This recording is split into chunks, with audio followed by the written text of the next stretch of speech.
The Loop75 from KiiBOOM was designed with color in mind, as traditional aluminum mechanical keyboards use only one color in their aluminum cases, thus the split case design from KiiBOOM. Quick shout out to KiiBOOM for also sending me some upgrade keycaps. Let's talk about this. This has a full aluminum housing held down by 10 screws underneath.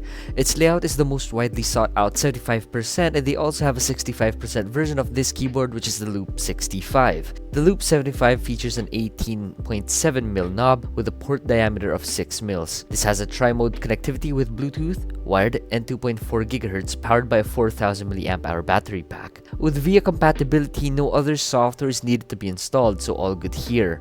If you do not prefer to use VIA, you're free to use their web-based browser, which has all you need from key binding to LED customization and macro recording. Any settings you save here is stored in the keyboard's built-in memory. Moving on, this comes with KiiBOOM Matcha Latte switches that have a clacky sound profile, yet we will go over this in more detail later on. If you got questions on the specs, comment down below and I'll be sure to answer them when I can. Now, out of the box, you get the keyboard, the manual, cable, keycap switch puller, and a hex driver, and a PET dust cover as well. Plus, this PET dust cover is the thickest PET dust cover I've ever had compared to other keyboards I've had in the past. The cable is generic plastic rubber coated cable, which I have no issues with since this is a wireless keyboard. Onto the keyboard, all you need is the hex driver to tear it down. And when tearing this down though, remember to remove the aluminum knob first by just pulling it off. My initial impression of this keyboard is that the case may possibly wobble since it's a split design, but no, it's actually really sturdy and solid. On the top of the keyboard, you will find the power switch and the dongle port. Under the keyboard is rubber feet without any kick-up feature. The keyboard is already angled though, yet some might prefer some kick-up feet. The keyboard weighs 1.8 kilograms, even without any weight plates included. That's how thick the aluminum on this keyboard is. Onto the aesthetics, this has two color options with one switch option as of now. I got the black and red one with an anodized aluminum finish. Just so you know, anodized aluminum is much more costly than powder coating, as this has much more resistance than powder coats. This has a mildly glossy texture that isn't a fingerprint magnet, just smooth all over. The next key aesthetic feature here is its gradient keycaps, from gray to maroon, matched with white legends. To my eyes, it gives off a more feminine look than masculine, but that's what my brain tells me. What do you think? My instincts tell me a gold knob would look good here, and it actually does. Just so you know, this is a 20mm knob, and it fits the case, also the knob port.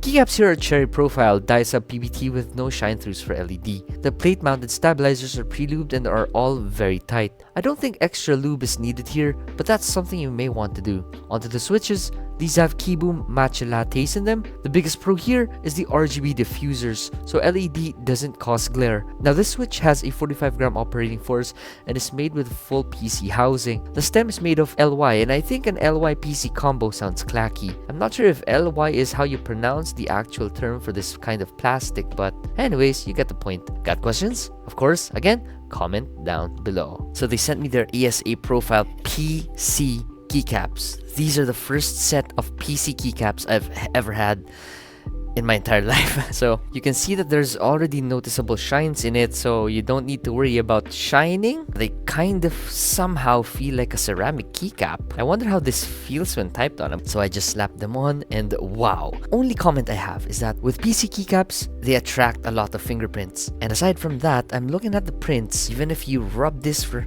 many years to come, I don't think those prints would wear off, because it feels as if the prints are underneath the keycap instead of being on top. So far, I like it.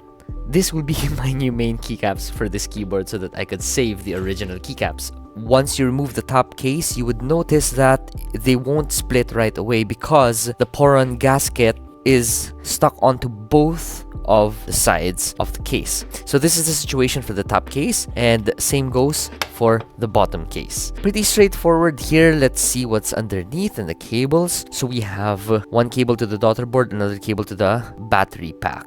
Let's look at the dampers here real quick. Underneath the PCB, you have a PET anti-static film and a layer of sticky boron foam. Not too sticky that it's going to leave marks on the PCB, so all good. And then in between the PCB and the positioning plate, You have Poron sandwich foam, IXPE switch pad, and a layer of PET anti-static film. Dampers here are standard and I have no complaints about them. Let's go over the PCB here real quick. I'm not sure if it's a flex cut PCB, but we'll find out. Yep, that's a flex cut PCB right there with no screw-in stab ports. You want to replace the stabilizers with clip-in or screw-in stab ports. That is not possible on this keyboard. I can see already that the FR4 plate has flex cuts in them as well, so all good.